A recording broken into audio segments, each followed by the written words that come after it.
Ladies and gentlemen, sports fans alike, welcome to another edition of Bill Swerski, Sports Talk Chicago.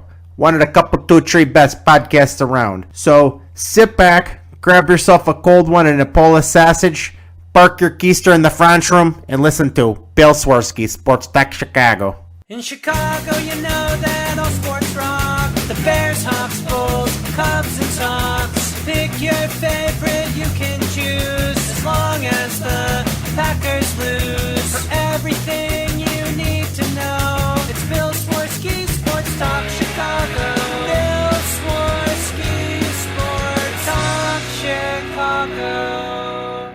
Hey everybody, welcome to another edition of Bill Swerski Sports Talk Chicago. This is your hosts, Alex and Sean. On this episode, we're going to be talking about the banged up Bulls, the surging Blackhawks, the what the hell are the Bears doing talk, and more. But first, I'd like to thank our sponsor, the Rockford Ice Hogs. If you're not familiar with the Rockford Ice Hogs, they're the AHL minor league affiliate of the Chicago Blackhawks. What does that mean for you? You get to see the stars of tomorrow today at family-friendly, affordable prices. Yes, this season is about to kick off, and although you can't go in person, you can watch on AHL TV. Or if you are local to the Rockford area, you can watch on television, local television. Yes, the Ice Hogs are on. So head on over to icehogs.com, sign up for AHL TV, get yourself a hat, shirt, jersey, tickets, and more. Tell them Swerski Sports sent you. Alex, we got a bunch of stuff to talk about in an otherwise slow off-season of sorts. Where would you like to start? Well, I think that we should at least start discussing for a minute or so what we saw Sunday night, because the Super Bowl is the Super Bowl after all. I just wanted to say that I really wished we would have gotten a better game, but we didn't. But you know what? Got to give credit where credit is due to the Tampa Bay Buccaneers. And most importantly, remind everybody that the Chicago Bears beat the eventual Super Bowl champs. That would make us the best team in the NFL. I agree. I mean, you remember when Tom Brady held up the four fingers because he was confused what down it was? Do you remember when he ran off the field and wouldn't shake hands with Nick Foles? Yeah, I do remember that. And you know what's funny about that game is that it seems like that was one of the big motivating factors for Tom Brady and the Bucs, because I know they obviously lost a few more games down the stretch, and I think one of the biggest motivators for that team was their loss against Kansas City in the regular season. But, I heard stories about how they got together and said, look, we really got to regroup here after that Bears loss. But you know what? I'm going to still enjoy the heck out of that win, because I was at an outdoor bar at Harry Carey's in Lombard that night watching it, and it was great. I watched that game outdoors at a friend's house in his backyard with masks and socially distant with a fire, and broadcasting it on a projector on his garage. It was very cold, but it warmed me up when the Bears won that game. Yeah, no, that was probably the highlight of the season. If you had to choose one best win of the year, I have to go with that one. I mean, you beat Tom Brady and the eventual Super Bowl champs, and that was your first win against Tom Brady ever, and now here he is winning ring number 7. I mean, just imagine winning 7 Super Bowls. Yeah, I mean, the takeaway from that game, a few of them. One is we saw what happened when you have bad offensive tackles. Mm-hmm. Is the outside linebackers are going to just basically run roughshod and get to your quarterback. 2 is you see what a good defense can do, a good pass rush can do to a top tier quarterback. Completely alter that game. You saw what good game planning does. They decided to take away. They saw that, hey, look, the Chiefs, what they do is they have big games, big explosive plays, and let's take away their explosive playmaker and make them dink and dunk with underneath stuff and the tight end. And that was huge. You saw good game planning, you saw good pass rush, and you saw bad offensive line play. And what a good quarterback can do for you. And Tom Brady just did some amazing things and took advantage of those defensive backs of the Chiefs. I mean, you saw at one point where the Honey Badger and Tom Brady were going at it, and I don't know if you saw the what he said, but Tom Brady told him, "I'm going to go after you all night," and he did. He went after the Honey Badger, and threw at least one touchdown against him. Yeah. I think if the true Super Bowl MVP could be awarded, I mean, it always goes to the quarterback. Rarely. I mean, I remember when Von Miller won the MVP a few years ago, but you knew Tom Brady was going to win that Super Bowl MVP award. And I mean, he didn't play bad at all. He did exactly what he was asked to do. But I mean, really, in my opinion, the MVP goes to the coach and Bruce Arians, because if you want to look at a team that is just the perfect example of being well prepared, that was it. They knew the Chiefs had a banged up O-line, and they planned accordingly. And they had the perfect plan of, in the first half, we're going to run some screen passes. We're going to hook up with Gronk. We're going to take advantage of some of those chinks in the Chiefs' armor.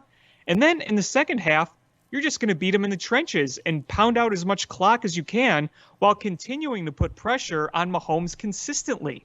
Their game plan was flawless, and that's why you saw such a lopsided score. And I mean, Tom Brady, he didn't make any mistakes. He threw 2 touchdowns, like 200-some yards. And you look, only 200 yards. Well, he wasn't throwing in the second half because they were running with Fournette, because that was part of the game plan, and it kept working. So I just think that Bruce Arians really, he does, in my opinion, I mean, you're not going to give the MVP to a coach, but the team was so well prepared, so well coached, as opposed to the Chiefs, who committed penalty after penalty. Now, sure, you could say some of those penalties were ticky-tacky, but some of them were clearly penalties. And, I mean, you remember that, what was it, the offsides on the field goal attempt that gave them a first down? You can't play, Tom Brady and the refs there. There is absolutely no excuse for that on the Chiefs' end. No, and I think Bruce Arians and Tom Brady were both instrumental in getting a lot of those pass interference and holding calls. I guarantee you they worked those refs. I'm guarantee after they reached out to the league and said, look at how physical their cornerbacks are. Look at how physical they are, and work the refs. Look at that. That's a hold. That's a pass interference. And you know what? When you keep pointing it out to refs, refs will buy into it at some point, and they did. They were very, very, very light calling on things that Chiefs have been doing all season long. And that threw the Chiefs for a loop, right or wrong. I don't think it would have changed the outcome either way, but it definitely, the Chiefs defenders were in a kaflooey about it, and they didn't have an answer. There was no plan B there for them. In the years of Pat Mahomes, and we know there's just been 3 of them, but those are 3 very successful years. I don't think I've ever seen a Chiefs team this visibly frustrated. You saw it. They were getting incredibly frustrated with the way that the Buccaneers were defending them, the way the Buccaneers were attacking them. I mean, they looked, the way they looked frustrated, you kind of knew the game was over early on, even though I always preach the term, a lot of ball game left, don't rest on Pat Mahomes. They looked not done, but they looked frustrated beyond gaining composure, in my opinion. And Tom Brady is not going to blow a big lead like that. Bruce Arians is not going to blow a big lead like that. When they are so flawless at attacking the right way the entire game, you're not going to blow that lead. And as frustrated as the Chiefs were, you didn't think they were going to come back and win that, even though Pat Mahomes made some ridiculous plays in that game. When he was literally on the ground falling and he throws a perfect strike to the end zone to a guy that goes off his helmet. I mean, even though he was doing that, it wasn't all coming together for the Chiefs. They weren't as focused. They were visibly frustrated. And, that pretty much told me right there that this game was pretty much over by the first half. Shaq Barrett, I think, should have gotten the MVP. The guy had 10 quarterback pressures by himself. Yeah. Like he was on top of Mahomes that whole night. And that, I mean, to hold Patrick Mahomes and the Chiefs to 9 points, that's an impressive feat. That drunk porn star that bet a lot of money got closer to the end zone than Pat Mahomes. I mean, think about it. I wonder what that guy's what's gonna happen to him. I don't know what Florida laws they have for that, but in New York, the penalty for running on a sports field is a year in jail and a $25,000 fine. Wow. Honestly, because of Calvin Klein. It's called the Calvin Klein law, because he walked out on the court during a Knicks game because he wanted to talk to Latrell Sprewell, like in the middle of a play, just walked out on the court. So they went past a law they called the Calvin Klein law. Honestly, I just have that feeling he's going to get off scot-free because he got so much media attention and he made all that money on the bet. I think he's going to get off scot-free. Probably. I mean, it's Florida. I mean, Florida's going to do what Florida's going to do. Exactly. Florida man runs naked on Super Bowl field. But man, what a year it is for Tampa. You runner up in the World Series, you win the Stanley Cup, you win the Super Bowl. You host the Super Bowl. You host the Super Bowl, you win the Super Bowl. Yeah. Who would have thought Tampa Bay, the city of champions? Right? I mean, it's crazy. But just looking at Tampa, here's a couple things to think about. Is according to Dan Patrick, the Bears could have had Tom Brady. One. The Bears could have had Leonard Fournette. The Bears could have had Bruce Arians as head coach. I think the Bruce Arians one hurts the most. That one, I mean, the Tom Brady one hurts too when you think about the situation we're in. But Bruce Arians, you're right. That's because we probably wouldn't be in this situation if we would have hired him. Tom Brady was never, ever coming here. He was never coming here. You could have offered him a decent amount of money. I guarantee you he would not want to come here. And with the way the Bears were coaching and scheming and with the way the line was playing in the last year before it got better later in the year, I don't think we would have seen quite the same results. Better for sure because it's Tom Brady and Tom Brady is Tom Brady. But do you think though, I mean, just throwing this into the universe, with Matt Nagy's ridiculous late getting the plays in and his bungling play calling, do you think Tom Brady would have stood for that? No. And what would happen if Tom Brady and Matt Nagy get into a butting heads? Who's going to win that one? Tom Brady's going to win. Tom Brady, the greatest quarterback. I mean, the guy annoys the crap out of me, but he is the greatest quarterback that's ever played. And when you have the greatest quarterback that ever plays, if he's butting heads with a coach that's clearly got issues, you choose Tom Brady. Yeah. And look, I'm going to go on the record saying that I didn't think Tom Brady was going to be a good fit going into this year because I legitimately thought that there was decline last year and that with his age and just with the Bears scheme that it would not have worked out well. And I may be eating big crow on that and I will eat crow on that. But I just think at the end of the day, Tom Brady was never a realistic option for the Bears, whereas Bruce Arians wanted to be here. And they went with Canadian Football McGee instead.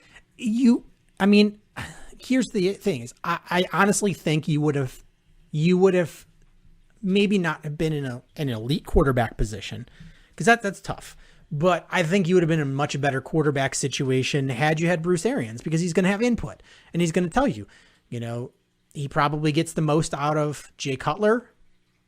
And you have input on that. So it's frustrating that you could have done better things with your franchise by making the right choice.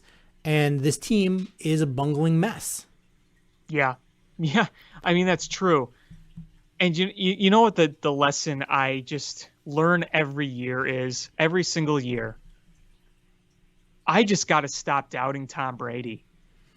I just got to stop. I mean, look, I'm not the big Tom Brady big fanboy. I'm not trying to be, but let's look at a second at the playoff run he had.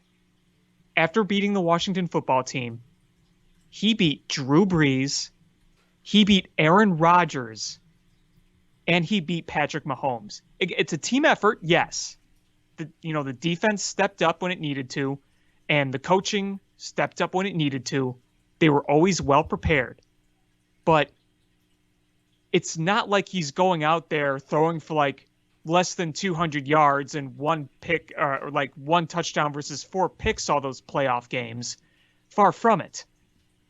I mean, outside of Peyton Manning, he beat like the only quarterbacks that are like argued about on his level. Drew Brees, Aaron Rodgers, and the career path of Pat Mahomes. And he beat all of them. And just when you think he's done, he does that. And like, what more can I say? Yeah, but I mean, going back to the Bears and looping this back to the Bears, you start thinking about it and you're like, what's the common denominator of the Bears just complete either mediocrity or sub-mediocrity for the last 30 plus years? Well, I'd say bad quarterback play is number one. I mean, true, but you go deeper than that, it's ownership. Well, yes. Yes. And they're not football people, and they keep making the wrong choices because they don't know what the right choices are. And that's the frustrating part. And that gets us to where we are right now, is they were so terrified, absolutely terrified of firing Matt Nagy and firing Ryan Pace and having to go through this search again for a general manager and a head coach. They just didn't want to do it. Their solution is to give them another year. And here's the thing. It's not like, you know what, there was some concrete things like, let's say we have the quarterback situation okay, but the quarterback was hurt. Right. All right, well, we'll get our quarterback healthy. We'll shore up the tackle position. We'll do this, that. We'll get another wide receiver. Whatever the case may be. Like, you're like, okay, we have this game plan. We can do it. The issue is this team has financial cap space issues. They're just starting to get back in the position of having draft picks again. They don't have a quarterback, and they have to make a decision on what they're going to do with their top wide receiver. So you're like, all right, well, those are major things. You're letting a general manager who's on the boiling hot seat take the reins of making these franchise-changing decisions. If he makes the wrong decisions, he is impacting this team for the next several years with those decisions.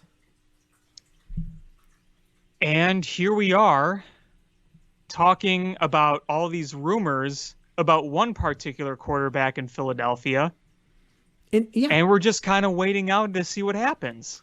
So we're in a situation where we have a desperate head coach and a desperate general manager, and we're in a situation where there's a possibility of a major quarterback turnover around this league. And the Bears are in on Derek Carr. They're in on Carson Wentz. And, the rumors are flying all over the place about where we're at with Carson Wentz. And I'm going to asterisk this is I don't know what's happening. I don't have an insider source. I'm not going to be one of these guys that's pretending like, you know what? I know a guy, blah, blah, blah. I don't know. I'm reading all the same things you guys are, but I have theories and I have opinions. And my worry is, from what I'm hearing, is Philadelphia wants a return like the Lions got for Matt Stafford. Mm-hmm. And I'm going to tell you, Yeah. here's why that's a complete fallacy.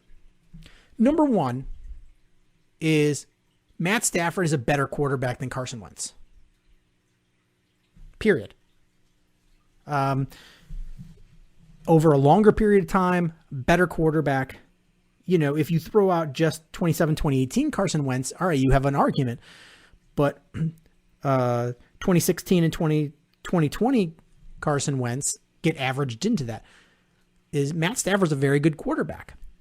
And the Lions took on an absolute train wreck of a situation in Jared Goff with a bad contract and a broken quarterback that doesn't get along with the head coach and the GM. So it was a bad situation. The pot got sweetened because they added Jared Goff. Had the Lions said, no, we're not going to take Jared Goff, that return for Matt Stafford would have been a lot less. So if you would have seen two different transactions, Jared Goff getting traded away, in a different transaction, but you didn't, is the Lions took on Jared Goff and that big contract, and they got rewarded with it by getting 2 first-round picks and a third-round pick. But they're future second-round picks. So the way the NFL views future picks is the old rule of thumb is that future picks are worth one round later than they are in the current year. So a first-round pick in the next year is worth like a second-round pick this year. It's kind of how they view things. So they got a first-round pick next year and the year after that, and a third-round pick. So, these are slightly devalued picks because we're not picking them in this year, and you took on this big contract. So it's a world of difference. So if you're also talking about a contending Rams team where if they're good, the picks will be late first round potentially. Right. I mean, odds are if Matt Stafford works out the way that they expect, those are probably going to be picks that are 25, 26, 27, 28, 29, 30, 31, 32. I mean, earliest at 25th. These are going to be late picks. But, when you look at it from the Carson Wentz perspective, Carson Wentz is the quarterback that has the issue and has the big contract that you're trying to dump. If a shrewd GM would be able to swap, a whole lot less, or have to have the Eagles sweeten the pot, to get something. So you get, you trade a first rounder, but you get Wentz and Ertz and get a pick in return. That's the type of deal you're looking for. And it seems that the Eagles are willing to stand pat on that. And my worry is a desperate general manager like Ryan Pace is going to play ball. Right. And we heard the rumor Saturday night of Nick Foles, Tariq Cohen, and a first-round pick. And somebody from Pro Football Talk says it feels like an effort to get the Colts to offer more, which is kind of interesting. But overall with this person, this is Mike Florio from Pro Football Talk, saying that the Eagles are quickly losing leverage in the effort to trade Carson Wentz. So this whole thing is bizarre because people were trying to make it sound like a trade was inevitable. Well, we're recording this on Tuesday night, and there really hasn't been any progress. You're hearing more about maybe some mystery teams and impatience on several ends. But, and then you had one person report saying that this trade might not happen as quickly as some people think. So, like you said, it's all over the place. But you're absolutely right about the Bears is, once again, we're in desperation. We've been in desperation the past 2 years. Last year, we traded a 4th-round pick to take on a lot of money for Nick Foles. People thought, okay, well, Nick Foles, his career has been up and down. Could we catch the Nick Foles that won a Super Bowl or the Nick Foles that got benched at Jacksonville? Well, we saw how that worked out. I think, personally, this is my personal opinion, I think Carson Wentz is a hell lot better than he was last year. I truly do believe that. But I mean, you're still taking on a potential project for a potentially high price. Yeah, I mean, here's the thing, is if you tell me that you have to give Tariq Cohen, Nick Foles, and your first round pick, I'm wanting the Eagles' second round pick and Carson Wentz. Yeah, sure. And I mean, I would even swap it, give them a fourth round too. I think that's fair, because then if you're the Bears, it's not really like giving up a first. It's really like trading back 20 spots. I mean, pretty much. And then, I mean, if that was the trade that you just mentioned, if the Bears got a second and fourth for Carson Wentz, with Carson Wentz for what was it, Cohen, Foles, and a first rounder. Mm-hmm. Yeah, no, I think that's a fair trade. And I'm going to say this right now. Just looking at, I mean, that potential trade could be not happening at all. I'm just saying, looking at that potential trade, that rumored one, just for the hell of it, dumping Foles and Tariq Cohen, I have almost zero problems with that, because you're getting rid of a lot of the Foles money, and I like Tariq Cohen, but he's replaceable in my opinion. That doesn't bother me. I just don't want to be giving up a lot of draft capital or any other notable assets. Yeah, here's the thing: is for the Bears, it's good because you're using some of that money from Foles and from Cohen to offset the money that you're paying for Carson Wentz. So that's a good thing. But honestly, the Eagles, if Ryan Pace was shrewd, which I don't think he is, if he was, he would realize that the Eagles have to make a decision pretty quick, because here's, excuse me, as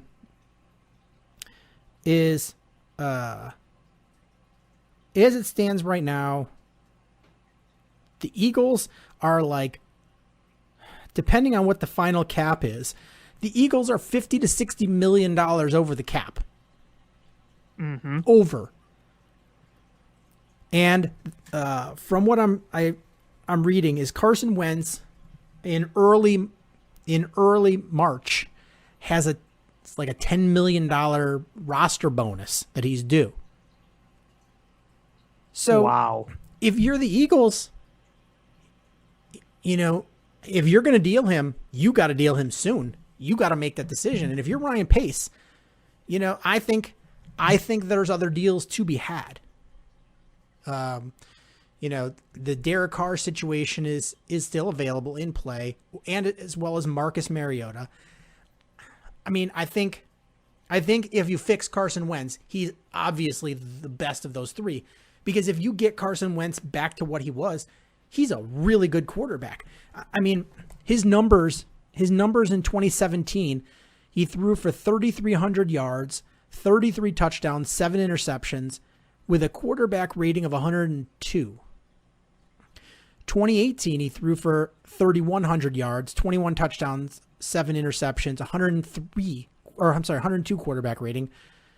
2019, he threw for over 4,000 yards, 27 touchdowns, 7 interceptions, and a 93 quarterback rating.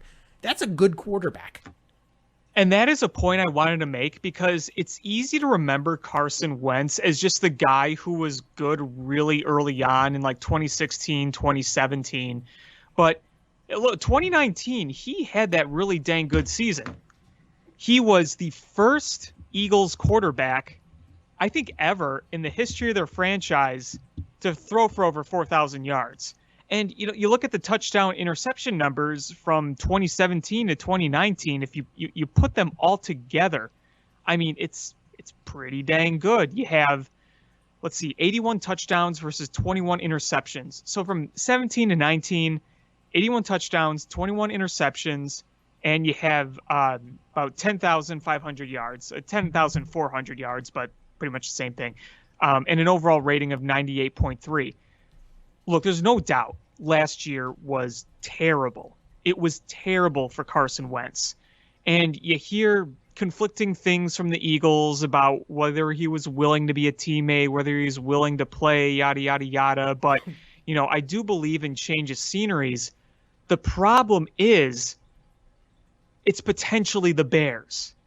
Now, let's take a minute and look at the two top rumor teams, the Bears and the Colts.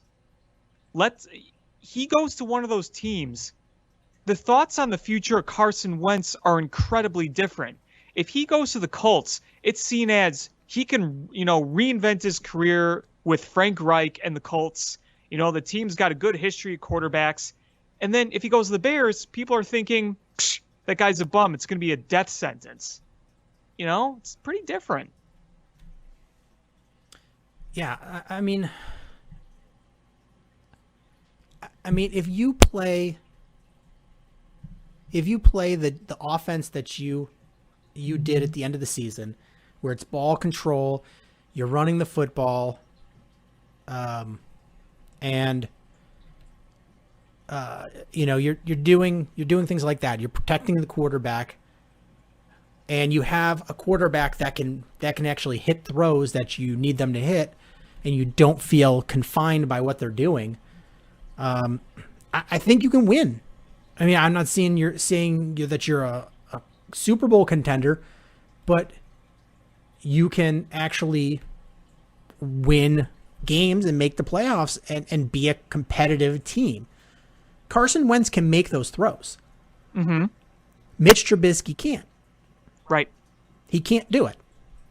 And I read a lot of I don't know why. I read a lot of the online comments, and I get so many of them that I see that are like, the Bears should just fix the offensive line and bring back Mitch. That's what they should do. You know what? Here's the thing. I mean, number one, Mitch is a free agent. Does he want to come back? According to David Kaplan, who says he has sources that are close to Trubisky, the answer is no. Mitch doesn't want to go back. And according to David Kaplan, who has sources close to Matt Nagy, he doesn't want Mitch back. It's a mutual decision. They don't want each other. No, we got to move on. We simply got to move on. I think that Carson Wentz does still have a pretty bright future in the NFL. I really do.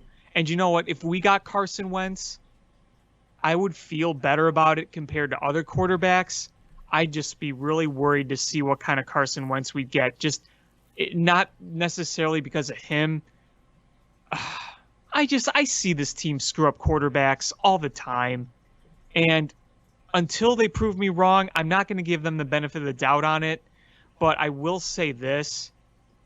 I think Carson Wentz is a more promising project than some of a decent number of the names that are still out there. I mean, we mentioned other guys on this podcast over the past few weeks, and there are plenty of guys where I'd say, yeah, I'd rather have Carson Wentz than that guy. Obviously, you'd rather have a guy like Deshaun Watson. That's not happening. Obviously, you look at some of the other quarterbacks out there that are just being circled around in rumors. Some of those are not realistic. And then others are, well, you're either taking as much of a risk as Wentz, or you're probably not going to get as good as Wentz can potentially give you. Like, I don't think it's fair to write Wentz off because of one bad year. But when you do have one bad year and you're trying to rebound, would I trust the Bears to be that team that helps him rebound? I got my reservations, but that doesn't necessarily mean I wouldn't want them investing in a guy like Wentz, if that makes sense. Here's the thing, is the Bears have a lot of routes to go to get a quarterback. And here's, first of all, the threshold is you have Nick Foles at quarterback. So worst case scenario, you have Nick Foles. And, depending on what you do, that could be a pretty, low barrier to beat, but that's who you have right now.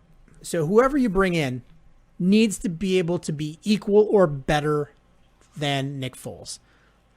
Number two, you have to look at it as, are the Bears going to play the long game and try to bring in somebody to develop and just maintain and not be terrible, but just be good enough to not be terrible and develop somebody? Or are they going to try to compete? That changes how you do things, you know? If you want to compete and win, you're going to have to go and hit a home run and get a Dak Prescott, get a Deshaun Watson, get a Carson Wentz and fix him. Like, those are the quarterbacks you're going to have to go for. If you're going to try to hit a home run, I think getting Carson Wentz and fixing him is the most realistic option. You're not getting Dak Prescott. You're not getting Deshaun Watson. Honestly, I know a lot of people are going to lose their minds about this, but I think Jameis Winston, if you can get him, might be a good option too. He's a guy that, sure, he throws a lot of interceptions, but he throws for a lot of yards and can hit those throws. And he spent the last year with a really good head coach sitting behind a Hall of Fame quarterback. I'm sure he learned a few things there. We saw how it improved Teddy Bridgewater, and honestly, I think the reason you saw Taysom Hill quarterbacking is because they didn't want to, you saw what they did the year before where they showcased Teddy Bridgewater. Teddy Bridgewater got a big deal. I don't think they wanted to showcase Jameis Winston because they're anticipating Drew Brees retiring, and they want to bring Jameis Winston back because they know Taysom Hill is not a full-time quarterback. So they want Jameis Winston as their quarterback to come in, and they didn't want to showcase him. I think there's an element of that.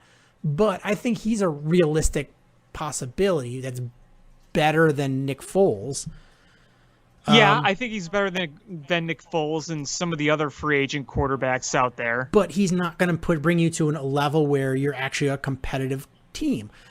Here's the quarterbacks where I think you're better than Foles, but you're not ready to compete for a Super Bowl. If you bring in David Carr or Derek Carr.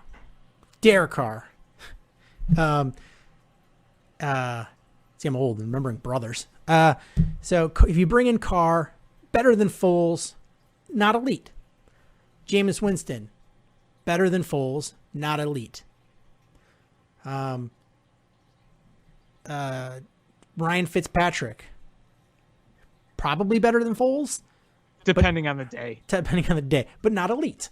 So you're looking and it's like, what do you plan to do? And that's the scary part about having a GM and a head coach that are on the hot seat, because they're like, well, we have to win at all costs. But you don't want a new general manager, if one comes aboard next year, to have to pay the costs of the last regime going balls to the wall and trying to win. Yeah, I'm looking at some of the other free agent quarterbacks right now. You got Jacoby Brissett, Mitch Trubisky, obviously. The one that people do talk about occasionally, and I think this is an interesting one, is Tyrod Taylor. Here's the thing. He's another one he's probably better than Foles, but he's like a Mac quarterback. He's been that guy where you're like, teams are like, oh, you know what? We're excited, finally going to get him to, to the best of his ability. But they upgraded in Buffalo to get him. They went and they upgraded at San Diego to get him, or once they had him. So he's the guy that's like the guy you bring in that's affordable at quarterback while you develop somebody else. That's the kind of guy he is. He's a professional bridge quarterback, basically. Yeah. And so, I don't think he's a terrible quarterback, but you're not going to win with him. And I think so. If you're only looking to save your job, then maybe he wins you enough games to save your job, but buys you time to fix the situation. But I think, keep in mind, he's only started 4 games the past 3 years. Yeah. So, your realistic if you're looking to make a splash, I'm going to take Deshaun Watson off the table because I don't think the Texans I don't think the Texans are going to trade him. It's not happening. I don't know how you get a return on investment with him for him. So I think you could get J.J. Watt, but I don't think you can get Deshaun Watson. But anyway, is your realistic chances is you can go into debt and throw big money at Dak Prescott. He's going back to the Cowboys. Let's I think so. I mean that's if you're looking at the scale of totally not realistic to realistic. The Deshaun Watson one is totally not realistic. Dak is on that spectrum, but not nearly as bad as the Deshaun Watson. I mean, there's a possibility that Dallas goes, you know what? Let's franchise tag him and trade him, which is a possibility. But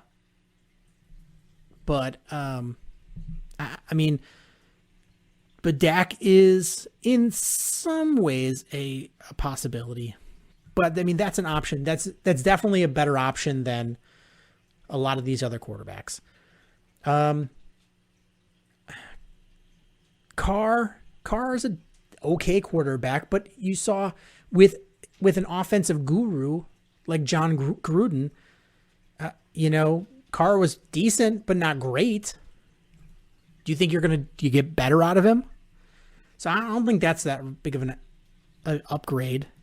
Wentz is a realistic option, but you got to fix him.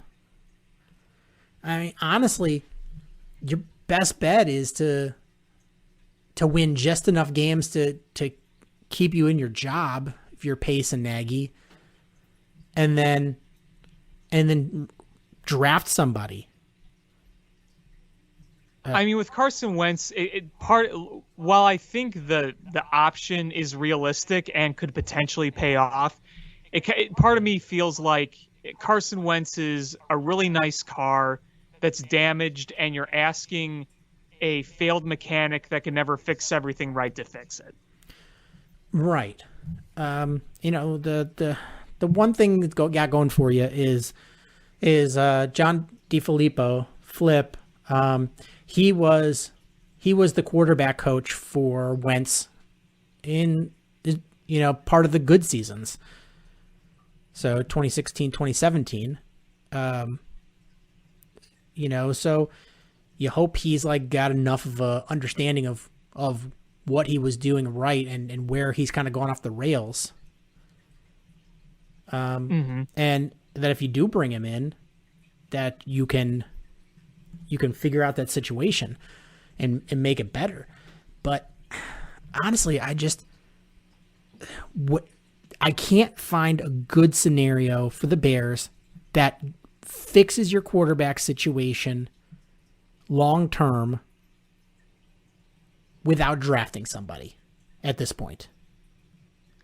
It's really hard unless you do get Carson Wentz and he does turn it around, and that's a big if. But, I'm looking at some of the other free agent quarterbacks too. I mean, just like last year, you see Andy Dalton and Cam Newton on that list, but they're not going to make you better. No. We saw it. I mean, Dalton didn't look good with Dallas this year.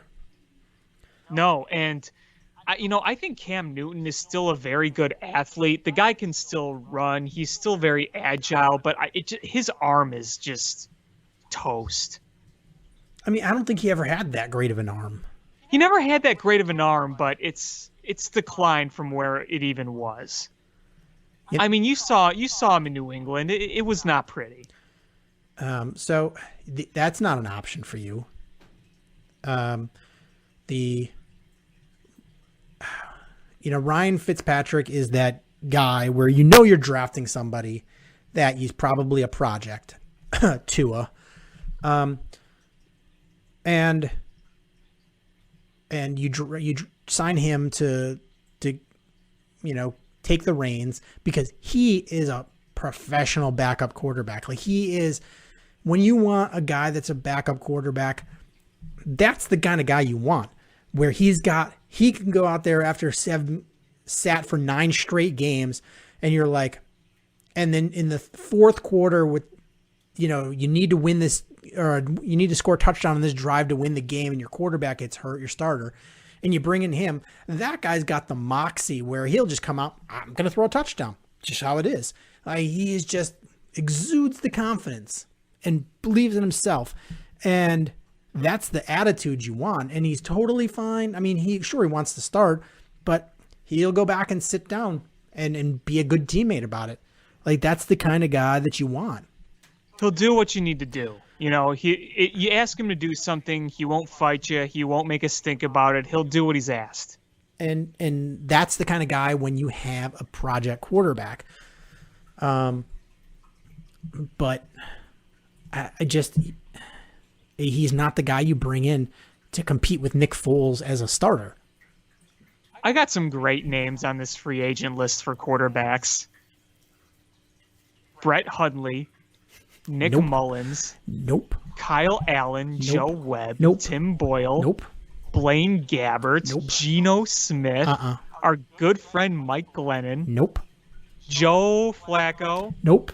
the Super Bowl winning elite quarterback Joe Flacco, Sean Mannion, Nope. Blake Bortles. Nope.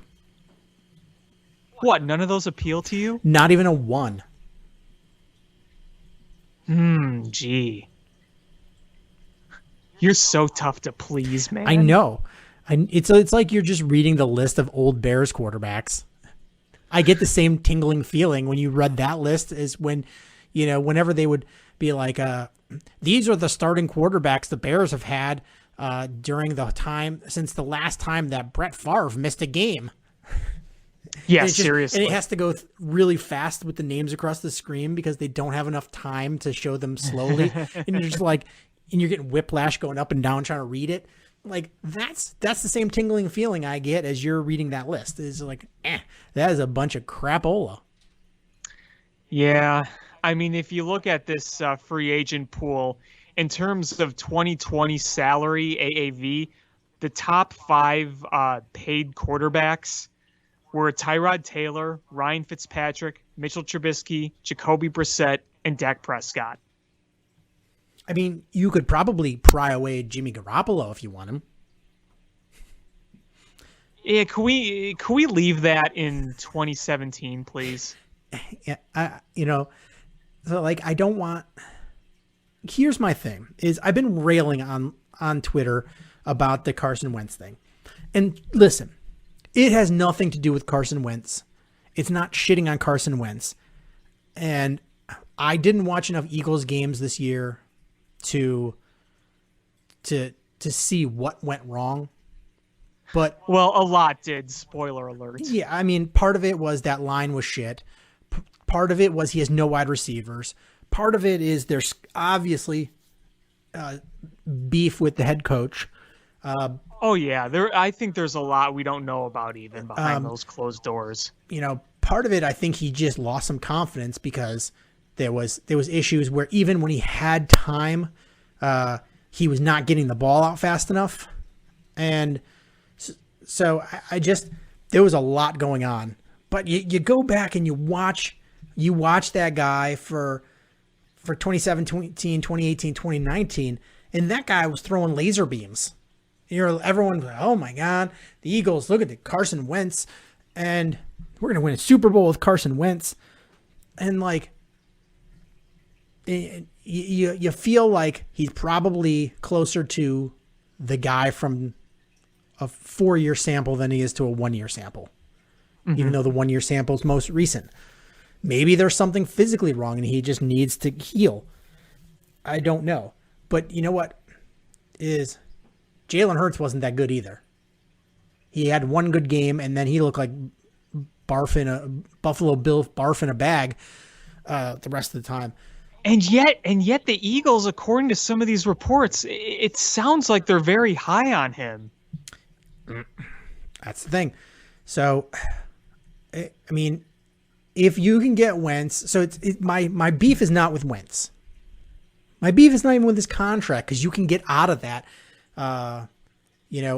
in like 2 years. So it's not like you're stuck with him for all 4 years of that contract.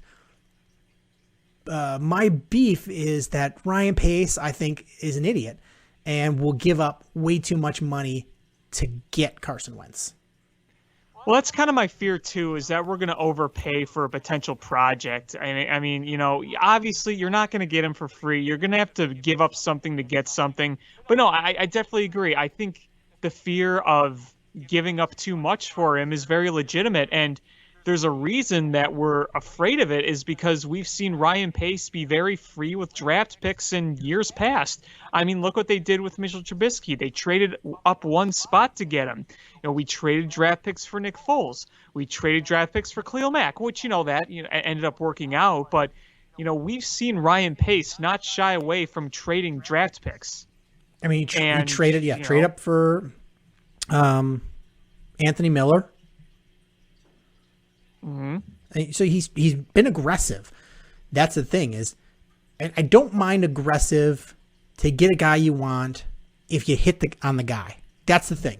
If you were like, I identified Anthony Miller and we made a big trade to trade up and get him, and that guy turned out to be really good, you're like, boom, I can live with that. I can live.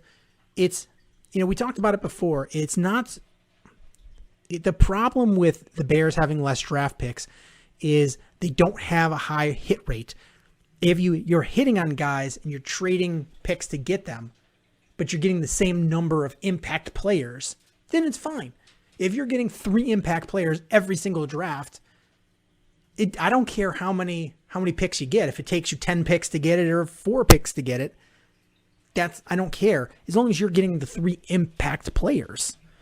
And that first rounder better be a big impact player. And the Bears just haven't gotten a lot of production out of first round picks in a while. No, they haven't. So also helps when you don't have first round picks. It's true. But and this year is such a weird wild card year as far as quarterbacks, is there's quite a few quarterbacks that are like first round grade quarterbacks. So there's a lot of quarterbacks to be had. But then there's wild card teams, who knows what the Jets are going to do? Who knows what, let me go to, Sam Darnold's in all sorts of rumors. Yeah. So, who knows? Anything could happen. So you look at the draft order, Bears draft 20th. So Jacksonville is 100% going quarterback. Jets could be going quarterback and move Darnold. Or they could even keep Darnold. They could keep both. It's not like he makes that much money. The Dolphins, there's been talks about trading Tua. They could move on from Tua and draft a quarterback. Atlanta could draft a quarterback and move on from Matty Ice. Bengals definitely not drafting a quarterback. Eagles could draft a quarterback if they move Wentz. Detroit very well could draft a quarterback even though they have Goff. Carolina could very well draft a quarterback even though they have Bridgewater. If Dallas doesn't bring back Dak, they could draft a quarterback. The Giants could draft a quarterback if they're not happy with their guy. 49ers could draft a quarterback because they're clearly not happy with Garoppolo. I think the Chargers are standing pat. I think Minnesota's standing pat. New England could very well draft a quarterback. I think Arizona will stand pat. Vegas, CBS mock draft had Vegas Raiders taking a quarterback, even though they have Carr and Mariota on their roster. So they're in play. Dolphins have another pick. The Washington football team very well could take a quarterback. Those are all teams before the Bears. There's like 5 or 6 quarterbacks that are first round worthy. So it's anything could play out. You could have a guy like the guy from Alabama, Mac Jones, or you could have Trey Lance from North Dakota State fall to you if you're the Bears, and that changes the whole situation of what you do at quarterback. But I'm sure the Bears want to wrap up what they're doing with their quarterback situation before they get to the draft. Yeah, I was gonna say because the draft is a ways away. Or maybe they do it on draft night when somebody makes a pick. Like, you know what? The Raiders picked a quarterback, so now Carr is available, and it's draft night, and they've already got Carr. They, it forces them into a little bit of a pickle. But I don't know, man. There's so many moving parts here, and I don't trust the guy that's making the decision. This is big swing number 4 at quarterback. Yeah.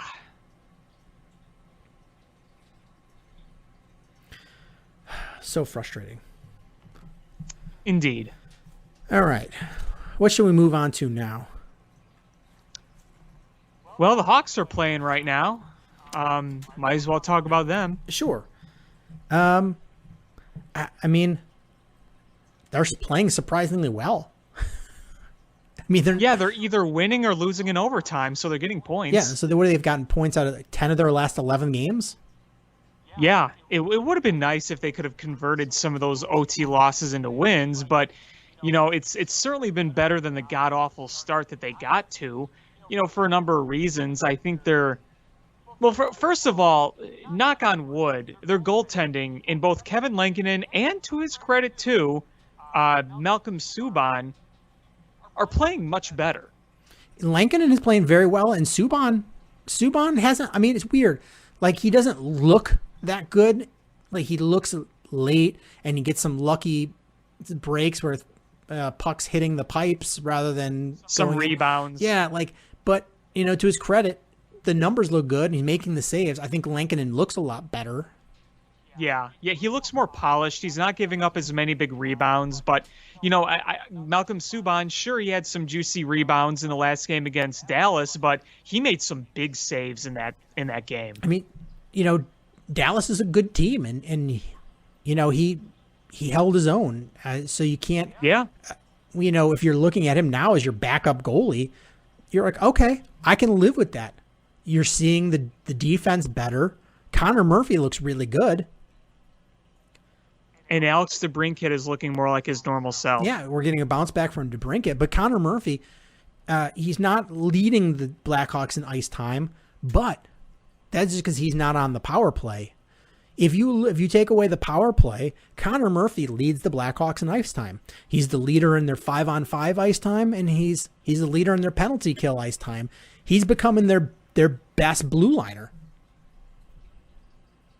Yeah, he's looking good. And to credit Duncan Keith too, he's been playing pretty well for his age as well. So, your top demon right there are playing pretty well. You got to give him that. And obviously you're not a high-powered offense.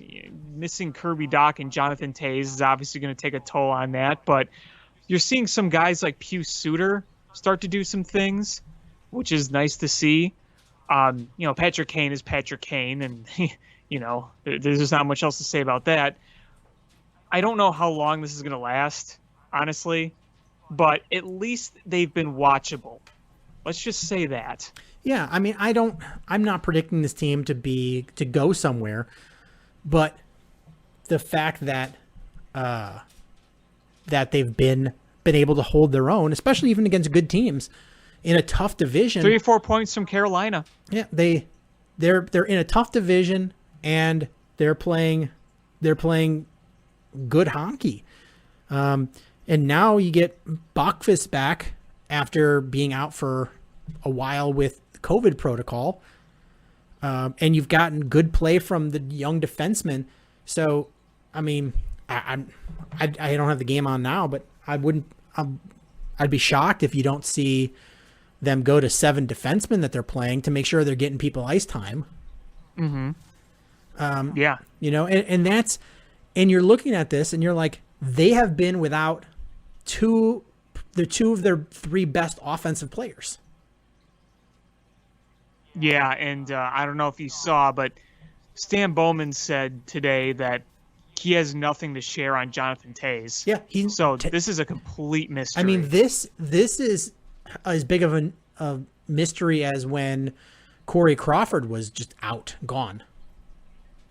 But even though at least we had some ideas of what he was going through, we know he's had concussion issues in the past. This is just But Taves has too. I mean, not to the extent of Corey Crawford, but that's true. I mean, that's true. But Taves is younger than Crawford was. So I don't know, man. It's scary. He's not with the team. No, he's not. I mean, you remember opening night they announced him, he wasn't there. Seabrook is with the team, and he's nowhere near ready to play. He needs to retire, man. Do the Hawks a favor. Like, I get it. He probably wants to be around the team and have that camaraderie. Hire him to be a coach, assistant coach or something, or a special assistant. Advisor to. Is let him be out there. Let him skate around, but not on the team. He's nowhere physically ready to play, and even when he's not good enough to be. He's gonna make this team worse. Yeah, and I know it's hard to just walk away from a game you've played your whole life, and I know he's very passionate about the game, and I really do respect that. It's just when you're 35 and you've had major surgeries, doesn't there come a time where you physically just want to say that's it? But I don't know. I'm not Brent Seabrook. He ain't a quitter, I'll give him that. I unplugged my headphones. I did the same thing during the show. Holy crap. Yeah, I was like, I just moved my headphones and it caught on something and just unplugged. And I was like, uh-oh, I can't hear what he's saying. I put my like arm down like over the cord and just thunk, it came out. Yeah, it's I guess it's better to quickly unplug than break the headphone, but still it sucks to happen. But yeah, I mean, I don't know. Seabrook just needs to hang it up. Taves, it's scary. It's beyond the point of, hey, it's frustrating we don't have our captain, but now it's at the point where you're just like, I hope everything's all right with this dude, like long term for his own health and benefit. Seriously, I just wish that there was. I wish that there was a way that. How do I put this? I wish there was a way that we could. I mean, it sounds selfish. I just wish there was a way we could know that he was okay, but we don't, and we should respect his privacy. I would hate to have something really bad happen to one of my absolute favorite athletes in the world, and I just pray that he's able to safely get back onto the ice. But again, we should respect his privacy. We really, really should. I get it, and honestly, for me, you're probably too young to remember this. There was a Detroit Lion player that got like paralyzed on the floor. He ended up being paralyzed from I think the waist down during a play, and they basically brought him off on a stretcher. And when they were carting him off, he just put his hand out and gave the thumbs up to the fans that he was okay. His name was Mike Utley. So it's like thumbs up Mike Utley. That was like a big thing when I was a kid. I was like, I hate the Lions, but thumbs up Mike Utley. And I just sort of wish we could get a Jonathan Taves thumbs up. Hey, I'm going to be okay. Things are going to be okay. I don't care. I mean, the curiosity part of me would like to know eventually, but I honestly right now I don't care what it is. I just want to know the guy's okay. Me too. And it's just it's coming from someone that legitimately wants the best for a great influential athlete like Jonathan Taves. It's nothing out of selfishness. It's nothing out of where are you, why aren't you playing. I just want to know the guy's all right. Yeah. And back to the injury notes is Doc is skating, looks good. Bowman said that, if it wasn't for doctor saying he wasn't ready yet, that he, based on what he looks like on the ice, skating around, he looks ready to play. We're still a long ways away from him playing, but it's good that that's the one nice thing about wrist arm injuries is you can stay in cardio shape and you can stay skating or running, depending on the sport. And you keep that shape where you can't do that with like a leg, ankle, knee injury. Exactly. I mean, that wrist injury was bull. It didn't look real, but it looked, it's funny. I saw the picture before I saw the clip, and I was like, oh, and then I saw the play and I was like, oh. I sounded like a Marty Havlat crockpot. But another thing I wanted to say is two things from the last Stars game from the other night or other day is those black uniforms that the Stars wore were slick. Yeah, they were. And that's the one downfall from being like a Chicago fan where most of our teams have these like iconic and classic uniforms because they are so old. Like you can't have a Blackhawks uniform that's slick like that. It just doesn't go with the tradition. Where the Stars, you can do that. You play in Dallas, but those uniforms were slick with the black with the dark green. Those look nice, man. Yeah, those were cool. The Stars have a really good uniform history, whether it's the dark ones, whether it's the green ones. My favorite Dallas Stars logo is still like their classic one that kind of looks like the old Houston Astros logo, if you know what I'm talking about. Yep. Where it's more straight, kind of more basic, but I love that. Like it reminds you of the days of Mike Modano and their Stanley Cup victory. Back in, 1999. I was too young to remember it at the time, but, I love looking back at those old throwback late 90s hockey games. And, one of the better teams of the late 90s was obviously those Dallas Stars teams. I don't know. You know what uniform I love, and I wish they would get a hockey team again? Hartford Whalers. Yes. Yes. It is not too long ago. I was in Hartford at the airport, and I was just like, it was during COVID, and I was just like, man, if this was not during COVID and the stores and the mall or in the airport were open, I would totally buy a Hartford Whalers sweatshirt. Didn't Gordie Howe play with them for a bit? He did. When he was like 50? I think he was a player manager. But here's the thing. I don't feel bad about wearing a Hartford Whalers shirt. It doesn't make me feel like less of a Blackhawks fan because they're not a real team anymore. But I don't know. Part of me is going to want a Seattle Kraken shirt. I am going to be hardcore judging you if you do that. like I'm just saying. I'm just like, I can't, but I'm like, I love that name. But I won't. But a Whaler, I don't feel bad because like that hasn't been a team in forever.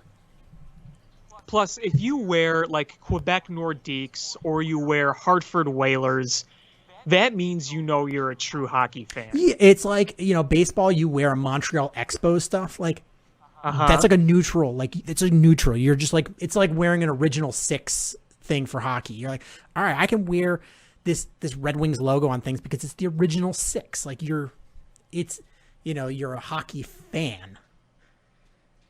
You want to know a great hockey uniform, an absolute great hockey uniform that I was reminded of on I think it was an Instagram post not too long ago. Oh, who posted? It was AHL, and it was the Cornwall Aces. Have you ever seen those uniforms? I haven't. I'm Googling that right now. Look it up right now. They are so cool. Cornwall. It's like Casino Royale on a hockey jersey. Cornwall Aces jersey. Okay. Images.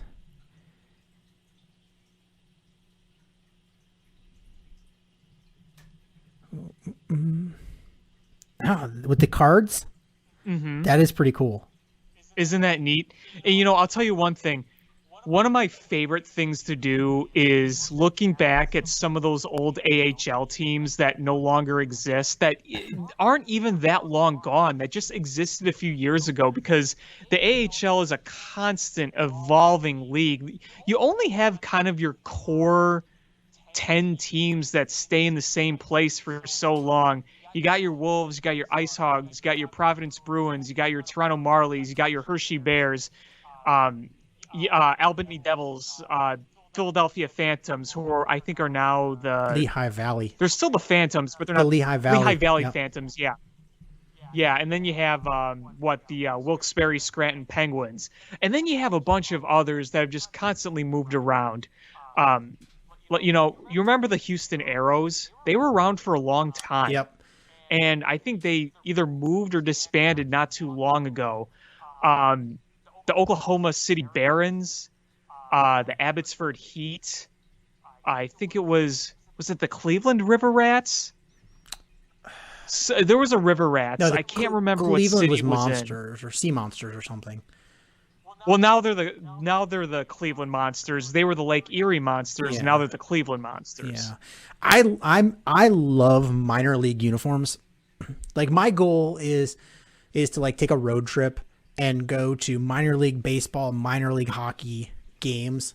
Oh, that'd be so great. I love the creativity. Like one of my favorite logos in all of sports is the Toledo Walleye. Mm-hmm. Where I don't know if you've seen it, but I'm sure our listeners have. Most of them have not. The Toledo Walleye, our minor league hockey team, the logo is a cartoon walleye missing a tooth with a hockey stick and a hockey helmet. And I've got a flat brim hat that when you flip it up, it's got just the logo of the toothless fish. And it's pretty awesome. I've got, I want to order next. There's what are they? The Portland Pickles. You would. There's just some really great minor league sports teams, and you're just like, this is amazing. Yeah, I know. Really, minor league hockey has some great ones. Some of my friends are from Fort Wayne, and one of the old classic minor league hockey teams down there is the Fort Wayne Comets. And that's a pretty iconic old-time minor league logo if you've ever seen it. Yeah, my wife lived in upstate New York for a while, and they used to have the Abner Doubledays up there, which just folded, right when COVID started. But there's the Montgomery Biscuits, the Lehigh Valley Iron Pigs, the Richmond Flying Squirrels, the Lansing Lugnuts, the El Paso Chihuahuas, the Hartford Yard Goats, the Binghamton Rumble Ponies, That's the thing with minor league teams. You can have so many weird creative names. The Bowling Green Hot Rods, the Vermont Lake Monsters.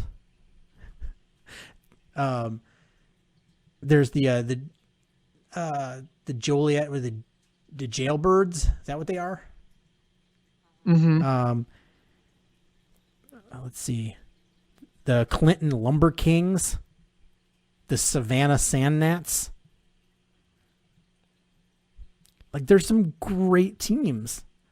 The Bowling Green Hot Rods. Hot Rod. Yeah. The New Orleans Zephyrs. The Las Vegas 51s. There's another one. Was it the La Llorona? So it's got like this it's this Mexican myth of a lady ghost, and like that's super cool. I'm like, man, but the shipping was like $25 for a hat, and I was like, the hat was already like $40. I'm like, I don't want to pay $65 for a hat. I'm like, but man, I do want that hat. Going back to your Hartford Whalers, I don't know if you remember when the AHL used to have the Connecticut Whale. Mm-hmm. And they had a very similar logo. They're now the Hartford Wolfpack, but yeah, but it looks like they're back as an NWHL team, at least according to this. But yeah, I remember about 10 years ago, the Connecticut Whale were in the American Hockey League. Again, they're now the Hartford Wolfpack, but I always kind of like how some of the AHL teams or minor league teams do kind of a playoff of their major league affiliate. I mean, look at the Rockford Ice Hogs. They got a pig instead of, a Blackhawk logo, but their whole scheme and design is pretty much the same. The same colors, the same stripes, and the logo is kind of the same size, and the shoulder logos are in the same spot. Yeah, it's great. When you go to this, like, I don't know if you've been to an Ice Hogs game. They're not in Rockford. You should go up to Rockford sometime. Like, it's not that far of a drive. I plan to. I've always wanted to.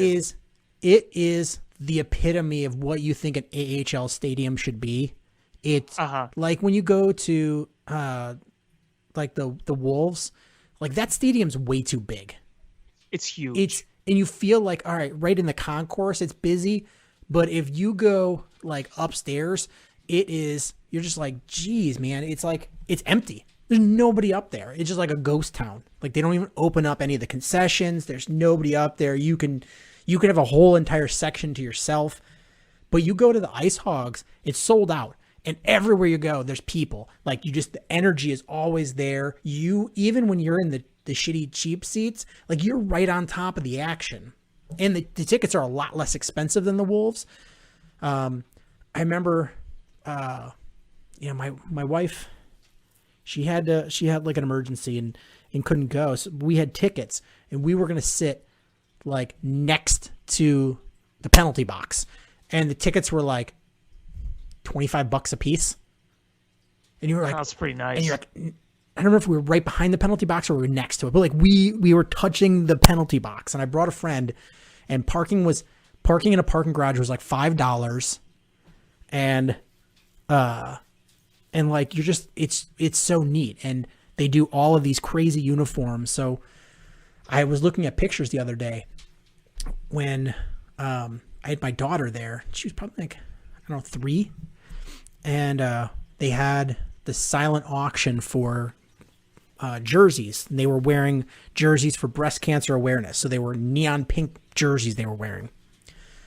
And so I put in for 2 players, and I ended up winning one. And they announced me on the overhead speakers to go to, the front.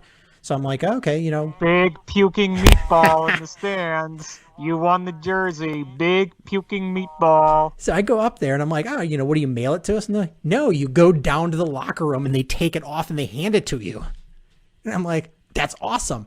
So my daughter was a pig in shit. Like, the picture of her, I've never seen her smile like that. Just a shit-eating grin on her face. And the guy hands us the jersey, gave us the socks, and we're like, this is awesome. And it was like, it was not that much money that I even bid on it. And then I realized, going home, boy, this jersey stinks. I got to drive like an hour, 20 minutes or so home, and this jersey stinks. Yeah, well, that's what happens when they take it right off. Yeah, that was and I'm like, he signed it, so I'm like, I don't want to wash it. So I was like soliciting people, like, what do you do? And so somebody gave me the good suggestion of putting in the freezer, and it killed all the smell and didn't ruin the signature on it. Oh, there you go. There you go. But it was, they do all these jerseys like every couple of weeks, and so it's fun, and they just, different causes. It's a good time, and being in Rockford, there's not a lot to do, so it's a big fan experience. I miss going to hockey games. I really do. I miss going to hockey games a lot, and I remember you and we met up one time at that Wolves Rockford game in Rosemont, and I miss that stuff. I miss that stuff a lot because, with minor league hockey or any minor league game, you can just easily be like, you know what, I want to go to a minor league game tonight. Let's just find a ticket and go. I mean, it's easy to. It's so nice. I miss that. I've done that a few times with the Blackhawks last year, but even so, like, cheap nosebleed seats, and I say cheap in quotes, I was still paying, like, on second market, like $70, $75. Now, okay, let me lay out a last-minute Blackhawks trip versus, like, a last-minute Chicago Wolves trip. Chicago Wolves, I got some pretty nice seats, upper, lower deck, about like 18, 19 bucks. Parking that night, it was during the 25th anniversary season, so parking was free. Normally it's like $8 or $10. So just to put it in normal times, we'll just say $10 on top of that. So you're at roughly 28 bucks. Now, I don't really buy that many concessions at minor league games, but I'll buy like a beer or a soda, and that's maybe $4-5, maybe $6, depending on what you get. We'll just say soda to be conservative because I was driving. So right there you have about $35 at the most. Now let me tell you an experience when I went alone just because I wanted to one night and nobody else could go to a Blackhawks game. Got a ticket on the second market. I think it was SeatGeek. 76 bucks. Okay. I drive to the United Center. I park in one of the far lots. That was like 27 bucks. So we're nearing like $100 here. I wanted to grab something to eat. I didn't go to any of the fancy restaurants or bars because A, it's kind of expensive, and B, there's always a long wait. So I'm like, I'm just going to go to my seat. I'm going to go to one of the concession stands, and I'm just going to keep it simple. Hot dog, fries, beer. That's like 24, 25 bucks right there. I mean, it costs you over 20 bucks just to park your damn car. And I mean, I live by Rosemont, so going to a Chicago Wolves game is like a 20, 25-minute drive. Whereas going to the United Center, it's like 40, 45 minutes. And you have to deal with the Eisenhower. So I love going to Hawks games. It's my favorite hockey, obviously, and I'll go to as many games as I can, but just the price differences, man, it's astronomical.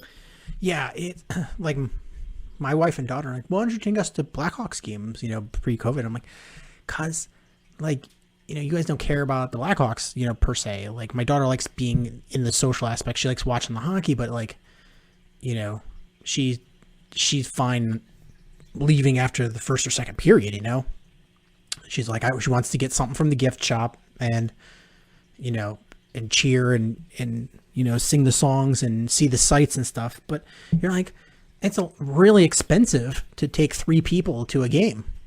And, we don't park. We'll just take the L because we live right by the blue line. And so we can just take the L right there. And then I'm closer to Rosemont than you are. So it's nice that for like a Wolves game, like that's our like go-to if like my mother-in-law's in town and wants to go to a hockey game or something. But we'll go to the Ice Hogs because if it's crappy weather and we want to leave early or something, who cares? Like yeah, exactly. We and we'll sit up in the upper deck, and we have nobody around us, and we can get up and walk around and whatnot. And it's a I don't even take the expressway to get there. I can just take surface roads. Yeah, exactly. There's a big difference. Yeah, so it's a big difference. And then I actually we'll go up to Rockford. I mean, when it's not snowing or raining or something and the weather's the roads are fine, I'm like, I'd rather just go to Rockford because you get there and you're just like, it's such a fun experience, man. Honestly, it is one of the most fun minor league experiences you can have. Yeah, I got to get up there. I definitely got to. It's because those fans are they're like legit, man. They love it. They've got their like, they're like super fans that are at every single game you're at. And you're like, oh, hey, there's the fat dancing guy. He's there every game. And these people all have like, their cowbells, and they know the chants, and they have a thing where the kids get to go out on the ice, and so like they do the chuck-a-puck thing, and then the kids get to go out on the ice and pick up the pucks. So the kids get to go down on the ice. So it's a lot of fun for them. You can, it's like, it's not that much money. You can ride on the Zamboni machine. Oh, that's fun. So there's just a lot of cool stuff, and, it's my luck is every time I go there, it's either Arctic cold or it's snowing during the game. You come out and you're like, crap. Yeah. I got to drive through this to get to the expressway. Yeah. And you know, the other funny thing too about like minor league hockey versus NHL hockey, when you go to a minor league hockey game, you know, you go there and I think there's a lot more kid-friendly stuff there, and you feel better about taking a kid there, I think, because people there are kind of more just there to have a good time, and they're not maybe quite as serious. And you know, let's face it, you could, with major league sports teams, there's always a lot of drunks at some of those games. So I think minor league in general is just, I think, better for younger kids. Yeah, it's, you know, you don't take it as serious. You know, with the pro game, you're spending a lot more money to go. And I'm into the game, especially. And, you know, if I'm watching, you know, I'm dying with every play with the Blackhawks. Yeah, you know, it's like I listen. I love going to Cubs games too, but sometimes I hate going because a lot of times with Cubs games, it's like people coming from out of town and they don't care anything about the game. It's just like, oh, hey, Wrigley Field is something you have to do when you go to Chicago. And you're just like, watch the damn game. Blah. It depends where you sit sometimes. I will say this, though. The crowds in my lifetime alone have kind of changed at Wrigley Field. I think that just because ticket prices are getting more and more expensive, you see less of like the, how do I put it? You know, in 10 plus years ago when tickets weren't quite as expensive and the team wasn't quite as good, you kind of had a lot of those frat bro type people at the game. You know what I mean? Yep. And I just don't think you see as much of that these days. Just because tickets are so damn expensive to go to the Cubs games. And they're hard to, I mean, well, when it's not COVID, they're still hard to get. Oh, yeah. They're not easy. And listen, I love being at Wrigley Field more than any other sports venue in the whole world. I mean, that's just the truth. But I'll tell you, getting to the United Center is a hell lot easier than getting to Wrigley Field. See, again, for me, like, it's not that big of a deal. I just take Irving Park. I live, you know, a block south of Irving Park. I just take Irving Park the whole way, and then I've got a secret parking spot, and I go right from there. So it's easy for me. I can even take the bus. Yeah, I wouldn't want to take the bus all the way there, personally.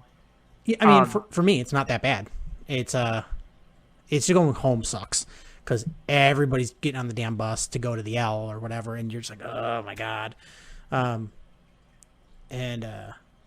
remember I went with my brother-in-law once, and he parked at my house, and I'm just like, let's just take an Uber home, and like he's like, well, let's do the Uber ride share, and it took forever to get home. Like, oh my god, the person we rode with went so far away, and then we had to loop back to my house. And I'm like, oh my god, I would rather pay the $8 more and just get home. Well, you know what was really convenient for me is my brother Jay has lived in Wrigleyville with his wife in a flat the past few years, so I've just parked by him. But those two selfish people aren't going to stay and let me park because they're moving to a house in Arlington Heights somewhere. So weak sauce. That was my go-to. That was just my go-to because getting for Wrigley for me the past 2 years was, I'm like, all right, I'll take North Avenue, then get onto Fullerton, take Fullerton all the way to Southport, take Southport to his place, and then just walk the 4 or 5 blocks to Wrigley Field. Yeah, I mean, even at, like, when games start happening again, I'm close enough where I can ride a bike. I'm like 6 miles. So I'm like, maybe I should ride my bike. And then... That sounds horrible. I mean, it's good exercise, right? I mean, yeah, but... Listen, I love riding my bike on trails, but... Ew. I mean, okay, let's say this. I'm not taking it on the expressway. Well, I know that. I'm just... Okay, let's say this. It's not me on Lakeshore Drive going... like that weirdo on the divvy bike. Yeah, who's this dumbass on the frickin' Lakeshore Drive on his bike? Like this, how do you even get like you saw that video of the dumb tourist on her divvy bike on Lakeshore Drive? Oh, I Like, saw that. How did that happen? I saw that. I don't know why anyone would want to do that unless you're filming something for Jackass. Oh my God! Speaking of filming dumbass shit, did you see in Nashville these two people were trying to film these YouTube prank videos where they were fake robbing people with a fake knife, and a guy that they were fake robbing pulled out his gun and shot him, killed him. I did not see that. It happened over the weekend. I was like, what? Why in the world are you going to prank people with a fake knife that you're fake rob? Why? That seems like the stupidest thing to do in the South. Anywhere. Anywhere. You don't know who has a gun. Dummies. Like, I would say that was the dumbest thing I read all weekend, but then I read that in Michigan, somebody died at a baby reveal party due to cannon shrapnel. Cannon shrapnel? Yes. Oh, is it one of those like gender reveal things? Yes. There was a cannon involved and somebody died. Oh my. But one last thing I want to say about the Blackhawks is in the last game against the Stars, I applaud Zadorov for fighting Jamie Benn. But yeah, that was great. But what a terrible fight. That guy looked like a tree root. Like, it was great because it was hilariously bad. He just, like, he's so big, slow, and awkward in a fight, and you're just like, it's Herman Munster. But you know what? The Blackhawks got a spark there and played really well, and he knocked Jamie Benn out for several minutes, and all right, good for him. Yeah, that was something. That was something. That's all I can say. That was something. All right, where do you want to go from here? Well, sucks that Lauri Markkanen's out for weeks. Yeah, I mean, if we want to go Bulls and then wrap it up, there's not really any Cubs. Anything Cubs you want to talk about? No, but there is some interesting baseball stuff happening. There's some White Sox stuff I want to talk about. But Bulls, Lauri Markkanen out 2 to 4 weeks with a shoulder injury. It's weird because he was playing well, but the Blackhawks have played well. The Bulls have played well without him. But then you're trying to make a decision on what you're going to do with this guy long term. It's just a terrible time for the Bulls to have an injury to Markkanen, My worry is that he's damaged goods, because I think we're seeing his potential very well this year, but he's got that injury history, man, and they're really piling up with it. And it's not even the injuries that you expect a big man to have, feet and back. He has had some back issues, but those are the ones where they're going to really get to him at some point. And if he's got other injuries on top of that, ugh. But, I did see, I don't know if it was Doug Tonis or maybe it was C. Red Fred. Somebody was posting that they're hoping that these injuries will benefit the Bulls when it comes time to renegotiate a contract, that they'll get a more team-friendly deal. Mm-hmm. That's my only hope is he's too good to just let go, but he's not good enough to pay a bunch of money to. I agree. And Kobe White, like, sometimes will do some great things, and sometimes you just get so frustrated with his bad streaky shooting, and his turnovers. I just don't know what to do with that guy, and he's another one. Can he develop into a better, more consistent shooter, and make himself like a good player? I don't know. I'm curious to see what's going to happen with this team at the trade deadline. Are they going to move Kobe White? Are they going to move Markkanen? They're going to bring in Ball? What are they going to do?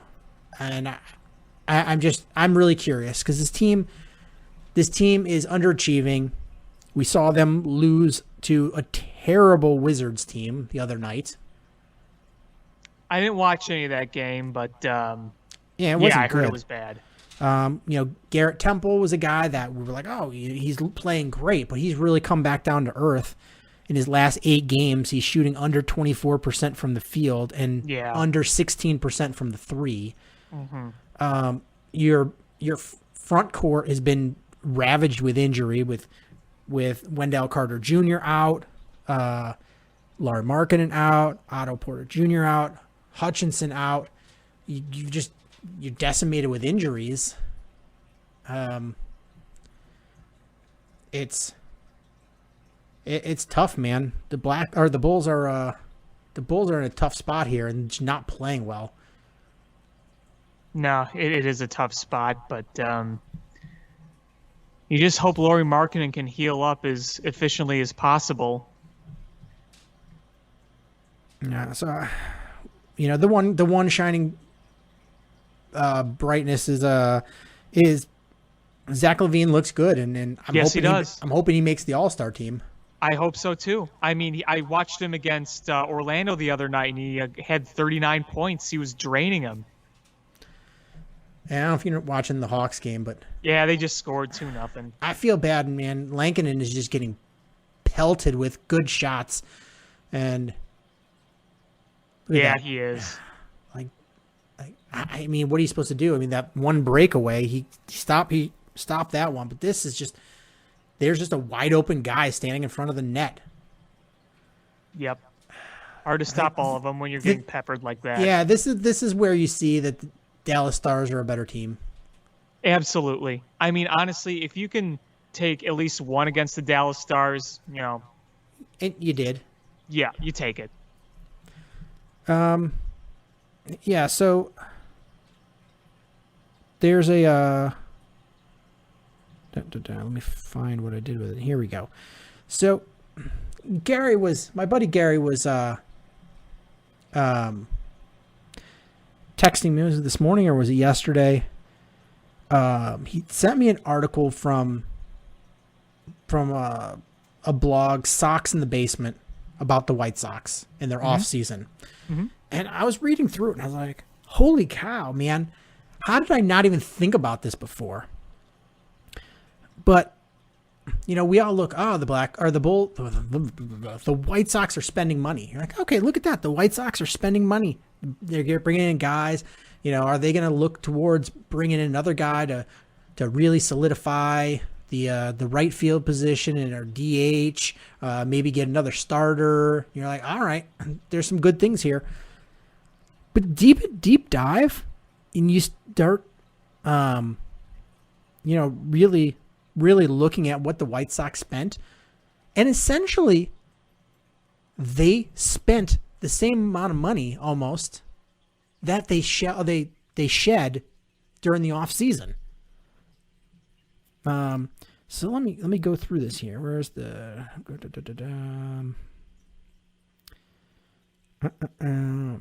skimming through here. So we're talking like you non-tendered some guys like Nomar Mazara. You let James McCann walk in free agency. You're talking like they let that salary was off the table, and what they signed was kind of getting back to where they were. Is that what you were saying? Yeah. So hold on, where am I?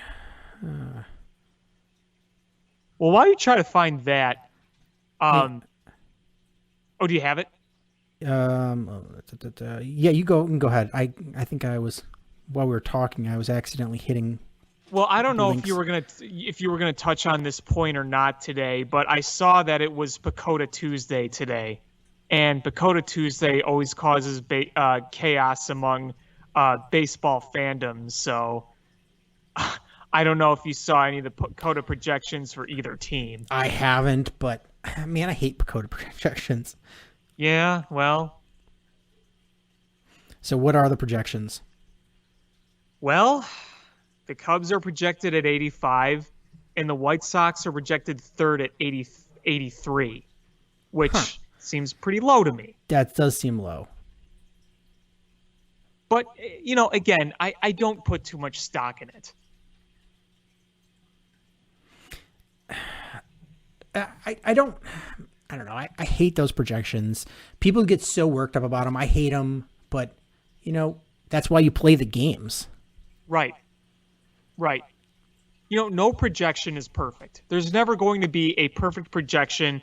There's never going to be a guy with a crystal ball telling you everything that's going to happen. It's just not going to happen.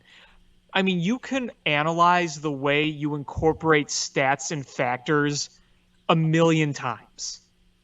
You do a million times, and you can get different outcomes. So, take those with a grain of salt.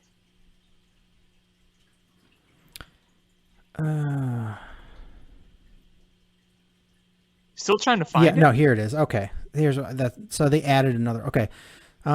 So here's who came off the White Sox payroll. Encarnacion, $11 million. Column A, $10.5 million. Nomar Mazara, $5.5 million. McCann, 5.4.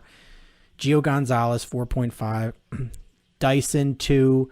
Dane Dunning, $563,000. Carlos Rodon took a $1.45 million payroll reduction from last year.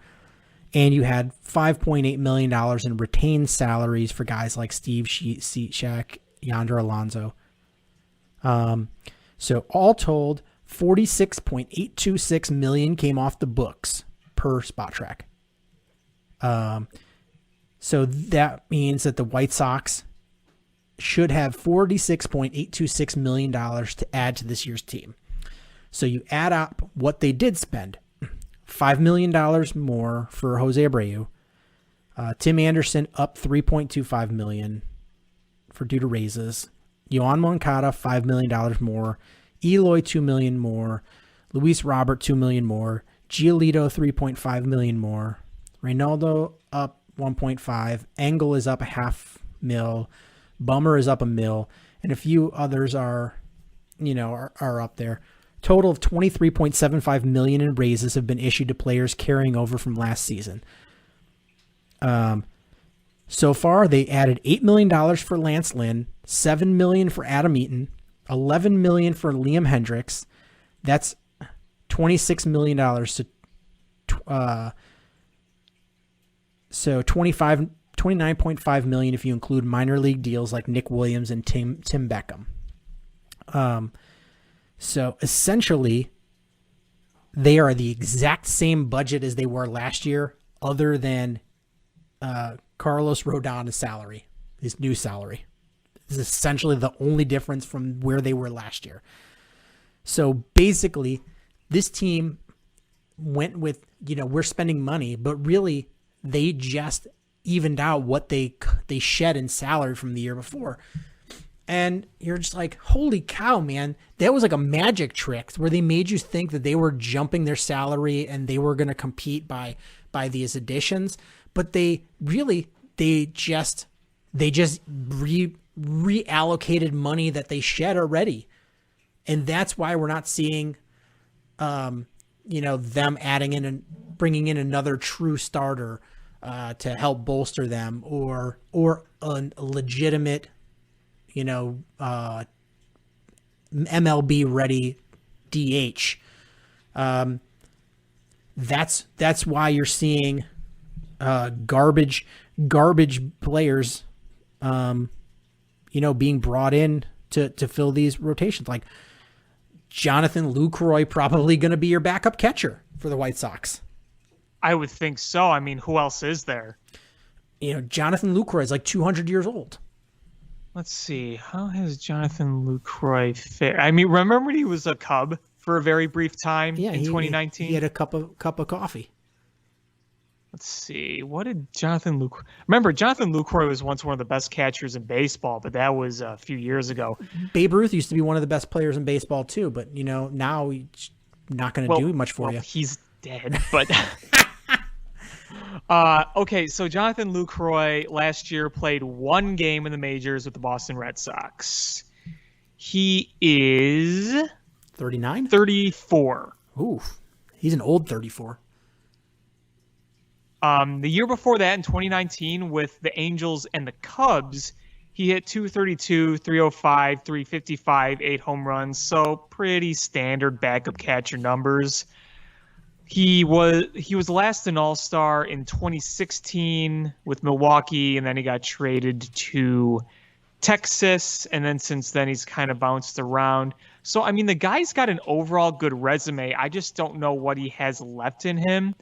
But, yeah, I mean, he is probably going to be the back. I would imagine he is going to be the backup catcher going into this year. I mean, is Zach Collins going to ever catch again? Is Zach Collins even going to be part of this regime again? I don't really know.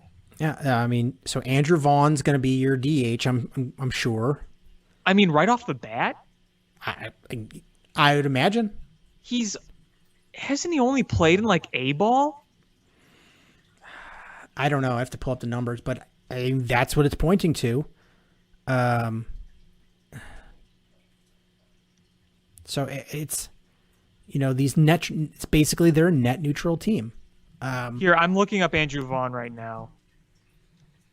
So he's 22 years old. He's played in A and high A ball. That's the highest he's been. So who's your DH then? Adam Engel. I mean, look, I'm not shitting on Andrew Vaughn. He's one of the top prospects in baseball. I'm just saying he's barely played in the competitive level yet. And you're going to trust on him to be your DH right off the bat? I mean, I think the fact that you didn't bring in a veteran hints at that, doesn't it? I guess. I mean, I think this White Sox team... Logistically, like in logic, I agree with you 100%. I'm just saying that looking at what they've done in that roster, I don't see what else they do. It's unless they're gonna pick somebody up on the cheap. But you know what? The market is what it is right now, and you're seeing a lot of guys fly off the market on short, low money deals. The big names are the big names are gone. Yeah. I mean, they're all gone. You had a chance for Ozuna, who is a terrible outfielder. He should be a DH. And he's gone. Who else? Is there anybody in the top 50 even still available? I mean, I'm trying to look at that right now. If this would update. Thank you, Spot Track. Okay, let's see. I'm just going to filter this by designated hitter. Let's see what we got. Probably not much, but let's see what we got. There could be a diamond in the rough or two. This is taking a while to load, but okay, here we go. Oh, okay. So you have Sin-Soo Choo, Edwin Encarnacion, and Luke Matz are your official available DHs. Now, those aren't the only people that could play DHs, but if you look at specific, just pure DHs on the market, it's Sin-Soo Choo, Edwin Encarnacion, and Luke Matz. And I don't think they're bringing back Encarnacion after last year. I've heard Sin-Soo Choo was in conversation with somebody, but, I don't think he's going to the White Sox. Yeah, I mean, you could even bring in a first baseman and rotate. Oh, sure. So first base, Ryan Braun. It says Eric Thames is available. Didn't he sign in another country, like Japan or something? I think he's going back to Japan or somewhere else.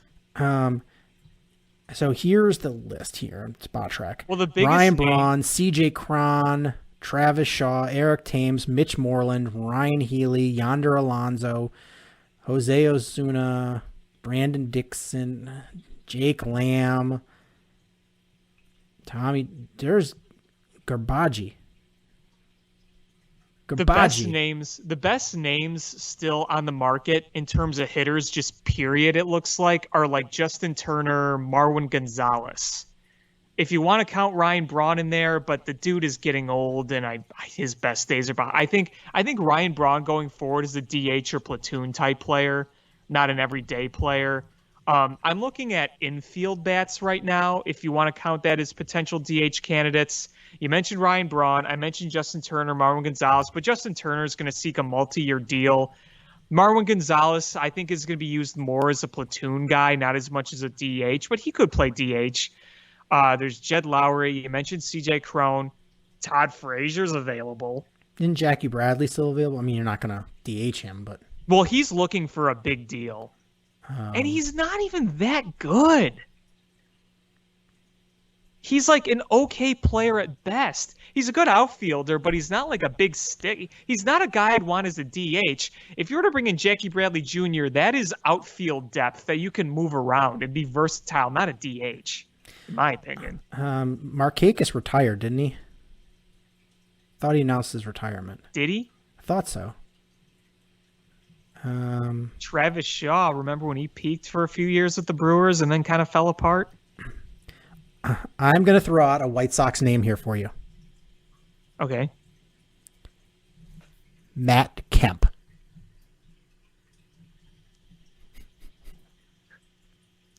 That is a White Sox name. Without a grin on your That is a White Sox name there. Yes, it is. Matt Kemp was a stud. We should bring him in. We could really get something out of him. Matt Kemp would be like when you remember when they brought in, was it Justin Morneau in 2016 when he was way past his prime? I'm looking at this available list, man. Oof. I mean, geez, there's nobody left that you haven't burned through. I mean, I'm going to throw a name out there. That's another White Sox name. Jonas Cespedes. Oh, I was just going to say that. But honestly, there's nobody left to sign. And, how does Andrew Vaughn not be your DH? Unless you just spot hold, if he's not the starter on opening day, then he's going to be fast-tracked soon. Probably. And I'm not saying he doesn't have the talent to rise quickly. Yeah, I'm just saying trusting that right off the bat seems risky. I'm not shitting on him. I'm just saying is that you have a team that could win a World Series if you would have played it right. And they don't want to play it right. And I'm not even going to blame the GM. That is straight ownership saying, nope.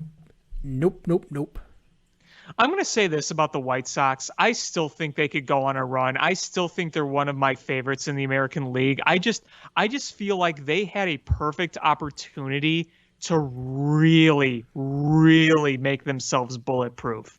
And look, they still have a very potentially potent lineup.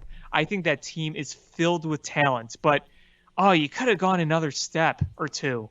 I mean, you really could have. I mean, look, Andrew Vaughn, to my point, like I said, he's played 55 games in A and high A ball in his career so far. I mean, you'd at least want a little more experience than that, right?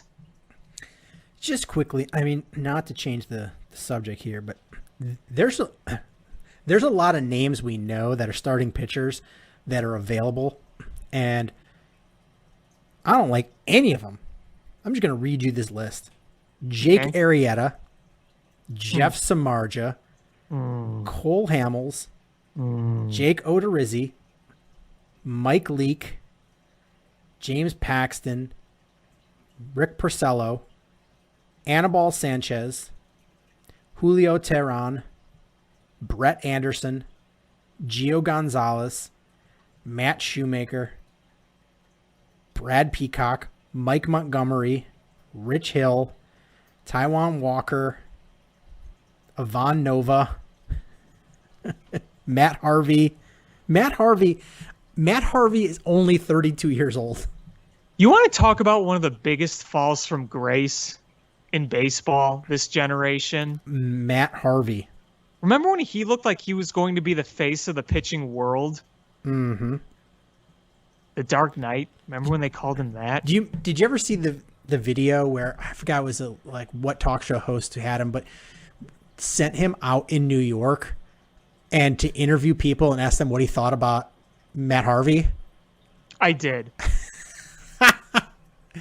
It was funny. Just nobody recognized them, but they were all willing to talk shit. Yep. It was funny. But yeah, the White Sox had the opportunity to add players and to shore up not even that much money. I mean, sure, you could have added a Trevor Bauer and you would have had a really, really great starting or a rotation. But as it is, you've got the possibility for a really good rotation. You could have added another proven veteran for not that much money. You could have added either a better right fielder or a more legitimate. I mean, here's the thing. You could have added a much better right fielder and then platooned people between DH and right field. You had the opportunity for not that much money to be able to shore up and I'm not saying that they can't win the World Series, and I'm not saying that they're not going to be a good team. I'm just saying is when you have the available money and you know what your weaknesses are and you can shore them up, why don't you? And it's coming down to apparently having the funds cleared to be able to spend, because they clearly could not exceed the salary from last year. Yeah, I won't give him too much grief for not signing Trevor Bauer, because I think Trevor Bauer had his heart set on the Dodgers all along. And yes, I am salty that the Dodgers got Trevor Bauer, in case you were wondering. You know what? Like, I'm hoping he comes back down to earth and goes back to, the pitcher that he was, where he's a solid pitcher, but he's not an elite pitcher. Yeah. And that they just paid $40 million for him. Yeah, I hear that. But when I heard he was going to the Dodgers, I just kind of threw up in my mouth a little bit. It was like, I was sure he was going to the Mets. Ooh, Albert Almora is now a Met. That's right. Yeah. But yeah, when I figured Trevor Bauer's market would start going down, but no. Nope. Oh well. Is there anything? Oh, sorry. Go ahead. Question. Yeah. I turned the Blackhawks game off after it was supposedly 2-0. Did that goal get called off? Yeah, I got called off for goalie interference. Because now the Blackhawks just scored, so now it's 1-1. Yeah, so they called. I have it on mute, so I couldn't hear it. But when they showed the replay, the guy who scored the goal shoved Lankinen right before. So they challenged it, and so they took that goal off. But then right away, Dallas went on the power play and didn't score. And Dallas has got a really good power play. Yes, they do. Yes, they do. So yeah, the Blackhawks have been stifling that. But yeah, now it's 1-1. Cool. Halfway through the game. So, woo! It'd be nice to get 2 wins against the Dallas Stars. Yeah, that would be nice, wouldn't it? Teams from warm weather cities shouldn't have good hockey teams. It should just be a rule. They should just be they should be the Washington Generals of the league and have to be constantly bad. Remember this. The Stanley Cup final was Tampa Bay versus the Dallas Stars, while a Canadian team hasn't won a Stanley Cup in almost 30 years. That's like, I feel bad for Canadian fans. Like, that's their sport and they can't win it. I know. It's crazy. If you're a Canadian fan, do you just be mad that no Canadian team is winning, or do you take solace knowing that most of the best players are from Canada? And you're like, well, there's a Canadian guy. Like, half this team is from my town anyway. Little of column A, little of column B, I would imagine. You're like, I'll take solace that, this guy, and this guy are all Canadian players. And yeah. And every shitty little town in Canada is like, this shitty little town of 3,000 people, they've had 19 NHL players. Yeah, I had no idea what Thunder Bay was until I heard about Patrick Sharp being from there. I had a roommate in college. We called him Hippie. Like, you could just tell him like a random ass city in North America, and he could tell you the area code. Or you give him the area code, he would tell you what city, and you're like, "What's this area code?" And he'd be like, Thunder Bay. I just remember Thunder Bay. I always associate because he was just like Thunder Bay, and I'm like, "Is that a real place, Thunder Bay?" And I'm like, he knew what the area code was, and I didn't even know where Thunder Bay was.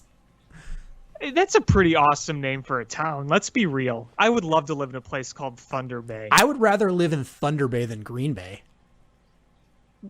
Agreed. Because Green Bay sucks. I mean, Thunder Bay. Like, how cool does that sound? Thunder Bay. Yeah, that's a cool naming. I mean, it might be a terrible place to live, but it has a cool name. You're just like, we are Thunder Bay. I know nothing about Thunder Bay's actual infrastructure outside Patrick Sharp grew up there. That's about it. Yeah, like now I'm gonna look what a picture of Thunder Bay looks like. It's just all pictures of Patrick Sharp. It's where beautiful people come from, like Patrick Sharp. Why couldn't I have been born in Thunder Bay then? Yeah. So I'm looking at a picture, and it just looks like, I don't know, it looks like a city. It looks like there's conventions there. It's like right on the water. I mean, giving the name Thunder Bay. I would imagine that a place called Thunder Bay is by a bay. Related searches: Thunder Bay map, Sleeping Giant Thunder Bay murders. Oh, that's lovely. But they got some nice big docks there. They got a waterfall. I'm kind of into Thunder Bay. Yeah, some of these waterfalls look really nice too. I like Thunder Bay. Here's Thunder Bay murders. What the hell? I'm clicking on that, right? Thunder Bay murders. Oh my god, you just click on it. Like, oof. I bet there's a meth problem in Thunder Bay based on these pictures. Well, let's see. Like, click on Google Images under Thunder Bay murders and just look at these people. Oh boy. Tell me that's not meth. Yeah. Oof. These winter photos look nice. Yeah, they do. The sunset ones look nice. I mean, if you look at just the overall, it just looks like a bigger town along a bay. Yeah, no, it looks nice. See, maybe I run into Sharpie there. Yeah, let's see. Thunder Bay, area code 807, amalgamation, January 1st, 1970. It is the most populous municipality in northwestern Ontario. So northwestern Ontario must not have a whole lot going on up there. No. I mean, so much of Canada is just nothing. Like, there's just nothing there. So I have a friend that that I know from, like, we collect the same stuff. So, like, we're collector friends and online, and he lives in Canada. And we're in a group chat, and I was saying, like, because he was complaining about the shipping costs to go to Canada. I'm like, doesn't like 90% of Canadians live within like an hour and a half of the U.S. border? I'm like, why don't you just get like a U.S. post office box and then, drive over every couple weeks and get stuff? And he's like, I live like 4 hours from the Wyoming border. And I'm like, really? 4 hours from the border? I'm like, I thought that was all like Eskimos and bears. And he's like, no. He's like, that's like 24 hours from the border. And I'm like, yeah. Oh my God. He's like, Canada's really big. And I was like, I know, but I thought like most of it was like empty space, like a Doritos bag. Well, I guess it depends on what area you're in. You know, it's funny. You look at some of the big cities in Canada, like Edmonton, and you realize just how far north it is. Yeah. Like, Chicago Chicago, Wisconsin, it's like, oh, look at those, or Minnesota, oh, they're so far north. I'm like, look where Edmonton is, man. Imagine living there. Yeah, I'm looking at this map of Canada, and like Edmonton is way up there. It's way the fuck up there. Like, oof. And then you get like if you just look at a map, Edmonton is way up there, but then you just like look and there's a place you're still in Canada that's like that's like probably 6 or 7 times as far from the US border as Edmonton and still in Canada. Yeah. I don't remember what it's called, but I know what you're talking about. Like, I'm looking at a map and there's a territory, like, you know, we all know like Ontario and Quebec. And then you're like, all right, Saskatchewan, I think we've heard of, and Alberta and British Columbia, because those are the ones that touch the U.S.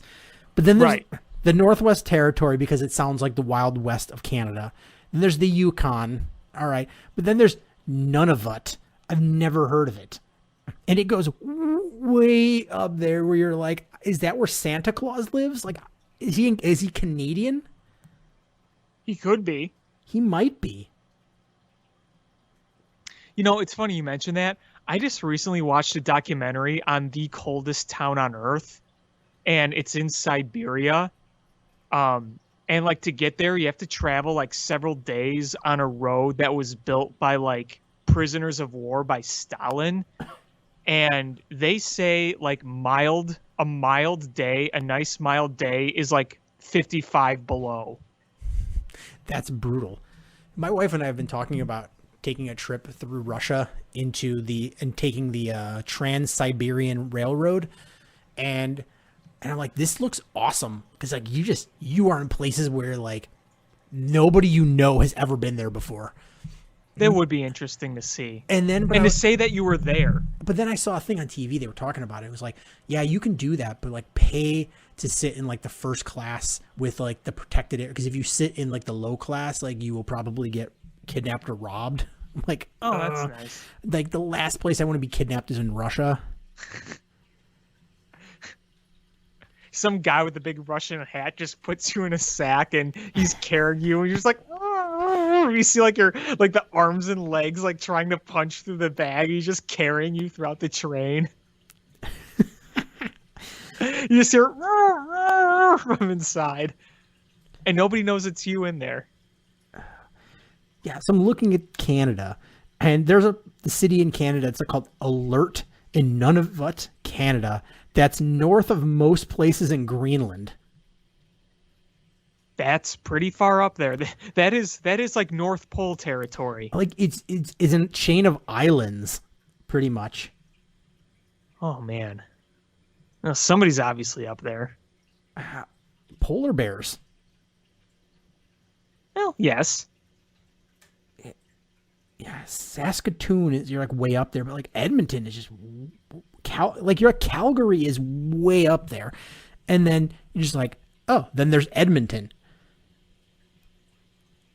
and you're like, damn man, that is up there. I mean, you know, it's not Alaska, but geez Louise, man, I don't know how people live in the middle of nowhere, Canada. No offense, no offense, Canadians. I don't either. I give them a lot of credit. Yeah, I'm like, I'm way too north, and I'm in Chicago. Seriously.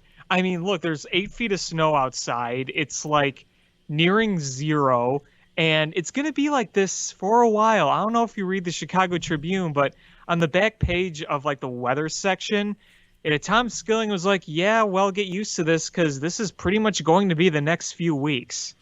Yeah, I mean, I know we have people that listen to the show that are not in Chicago, that they either are transplants or just fans of certain teams in Chicago.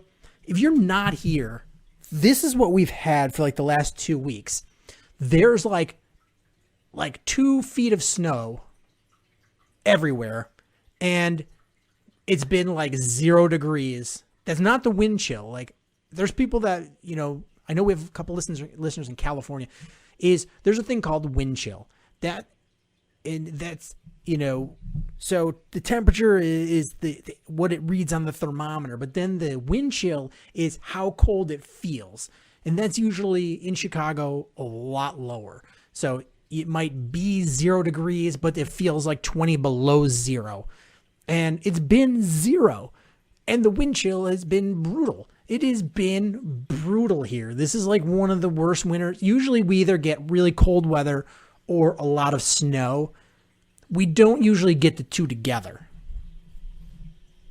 No, we don't. And now we're getting it together, and it creates just more mess on the roads. Now, luckily, I'm still working from home, so I don't have to commute through it.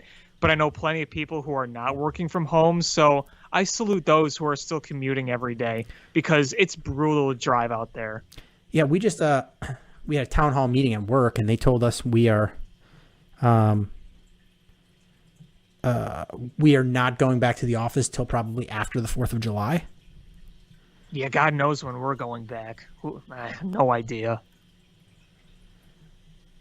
Yeah, so I'm like, I'm at the point now, I'm like, I kind of want to go back just because, like, it's nice to see your coworkers in person, but then I'm just like, I don't really want to put on pants. I think I'll be kind of willing to go back when spring hits because right now I'm perfectly content not commuting in this awful winter weather. But when the weather gets warmer again, I think I'm going to be ready to go back because I do miss interacting with people. I mean, I do. And there's always something really relaxing about that commute home at night when the weather is nice and you can kind of just unwind and have the windows down. You know that feeling. It's a good feeling. It's nice to have, I mean, commuting sucks, but sometimes it's just nice to have that commute. You can just put on a podcast or put on your favorite music and just kind of chill out and relax from the day. And, yeah, I think the commute home is nice. I don't like going in. But no commute for me until, like another 6 months. Maybe I'll fill the void when it's 5 o'clock. I'll just get in my car and turn it on and just sit in there and pretend I'm driving for 25, 30 minutes. But I mean, by the time most of you people listen to this, I will have gotten my second COVID shot. So that means I will be invincible. Invincible. You're going to get this shot. You're going to like turn all green and just start Bills fan puking everywhere.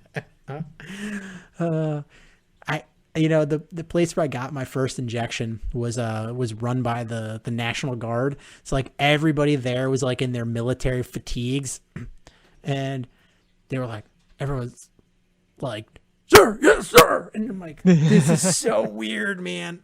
I got my injection by like a kid who's probably 20 years old in his full fatigues, and like, Junior, let me just do this myself. Like, I don't trust you. Oh, man. Well, hey, I bet that's a good feeling. Yeah, it's going to be real good when I get the second one. I mean, I hear, a lot of people get, fever and chills and stuff for, up to 24 hours afterwards. But yeah, they say it only lasts a day at most. Yeah, but you know what? Once I have it, I'll feel much better. I'm like, I don't have to worry about getting coved up. Yeah, I hear that. Was there anything else you wanted to add? No, I think I've said my piece. All right, well, I think that's going to do it for this episode of Bill Swerski Sports Talk Chicago. I want to thank everybody so much for listening. Please hit subscribe, however you listen to podcasts, whether it's iTunes, Stitcher, YouTube, TuneIn app, Google Play, Spotify, etc. Share this podcast with your friends. It's how we grow the show. Follow us on social media at Swerski Sports, Facebook.com/Swerski Sports, SwerskiSports.com. And thank you guys so much again. And until next time, bear down. Cubs win! What a lucky break! The good Lord wants the Cubs to win! We thank Ditka and God for all they have provided. Cubs win! Cubs win! Cubs win! Oh, I don't want her, you can have her, she's a Packer fan. She can't fit in my van. And she looks like Remember, New Yorkers, smoking crack is not legal on planes. Bears 31 to -7. The Bears! Oh, when the Bears go Bears!